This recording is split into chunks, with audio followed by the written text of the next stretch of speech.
Jashtë, do të thonë, ku ka shumica që nuk janë musliman, normal jo, se qysh është realiteti në çdo vend ku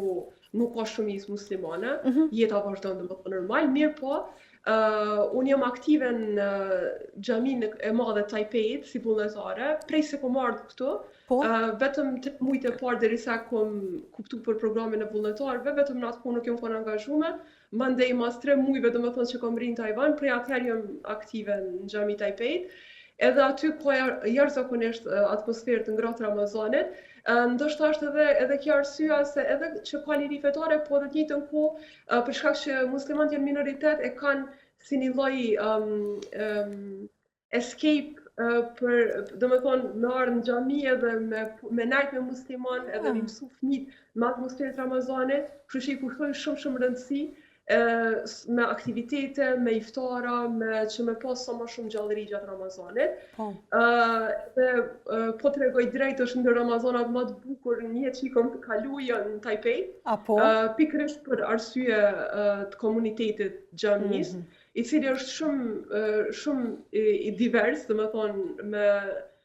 etnicitete të ndryshme, ka dhe të huj, ka dhe vendas. Dhe kena programin e fëmijëve për shembull çdo dielle që zgat prej orës 3 deri mbas iftarit, ku i mbledhin fëmijët edhe mësojnë. Ky program është edhe zakonisht jashtë Ramazanit, po në Ramazan bëhet edhe më bukur. E kena një tent që e kena marrë dhe e kena zbukuru për fëmijë, edhe bojnë dua para iftarit, edhe mësojnë për Ramazanin, për kushtet e agjërimit, e kështu me radhë. Mandej kena iftara çdo ditë, gjithçka në xhamin e Taipeit zhvillohet me vullnetar, edhe me donacionet njerëzve. Iftaret bëhen, domethënë, prej një ekipe vullnetarësh, që kryesisht janë pakistanez, se mashallah janë shumë njerëz bëmirës, që shkomujt me vrejtë dhe kanë qef shumë për me jep për njerëzit e tjerë, kështu që ata këtë vit janë bo vullnetarë dhe me qenë kuzhinë xhamis, se xhamia ka dhe një kuzhinë shumë të madhe që ku mundën me bukë për komunitetin. Edhe iftari servohet çdo ditë për krejt komunitetin, jo veç për studenta ose për njerëz në nevojë, por për kushdo mund të marrë pjesë, nuk ka nevojë as të regjistru as kur gjë, veç vjen në xhami. Edhe servohet me krejt, me gjella, me sallata, me normal, edhe çka shumë më interesant, që hala nuk mund me perceptu, është që çdo sens se Taiwani është shumë environmentally friendly edhe shumë e shohin nuk përdorin plastik, sidomos në për evente. Edhe xhamia e Taipei, domethënë çdo iftare servon me enë normal, cilat mandej ekipa vullnetare i lanë me dorë. Kështu që çdo iftar, domethënë çdo ditë ekipa lan enë, edhe sidomos në vikende që ka shumë njerëz, kanë njerë e di që rrin deri në ora 12 natës tu la enë, edhe më bën përshtypje shumë se sa japin komunitete, edhe ndoshta edhe për çdo ta jap një ndjesi shumë të ngrohtë. Sa fa kjo përvoja jote atje që ti e tu e nda, domethënë po duket si një eksperiencë shumë e bukur, shumë e këndshme, po ma e mira për krejt kësaj që unë jam tu e dëgju është që ti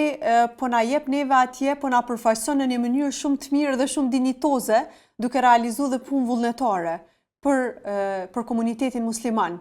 Sepse na ka njëherë, qëto janë ato lidhjet mes shteteve mendoj, nuk kemi nevojë gjithmonë që kjo është ai bashkëpunimi që fillon, kur ti e jep një shembull, edhe mandej vazhdon edhe matutje në instanca më të larta shtetërore. Për shkak se nuk është ideja që gjithmonë më shku shumë zyrtarisht gjithçka. Mirë po, një përfaqësim i mirë për një studentes që shjeti tash atje, më thonë do të thotë shumë për ne. Kështu që shumë faleminderit për përfaqësimin që jetu na bu. Na me shumë qeft presim kurdo që je në Prishtinë, Kosovë, presim edhe në studio Kismet. Me shumë kënaqësi. Për mua është shumë e rëndësi kudo që jam me jap kontribut për komunitetin çfarë do mënyre që më japet mundësia. Edhe këtu e kom pas që me qito ka mundësi mas shumë ti, po edhe ajo po se normal une si Safa mas pare prezentoj vetëm, po gjithmonë njerëzit vesin edhe prej kajt je edhe kush je. Edhe xhamia e Taipeit ka një komunitet shumë me njerëz i personave të ndryshme, edhe në fakt kena edhe ambasador Tajvanit, që janë musliman, edhe që kanë shërë vende të ndryshme në Turqi, ose në vende arabe, si në Arabi Saudite, ose në Libi,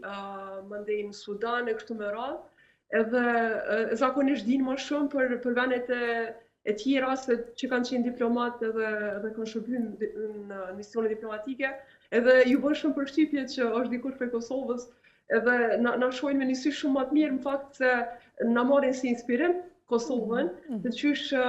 edhe pse jena edhe më i vogël se Tajvani, edhe kështu nuk jena kohë rezilient, edhe nuk jena dorëzuar edhe po mundohem me marr sa më shumë njohje,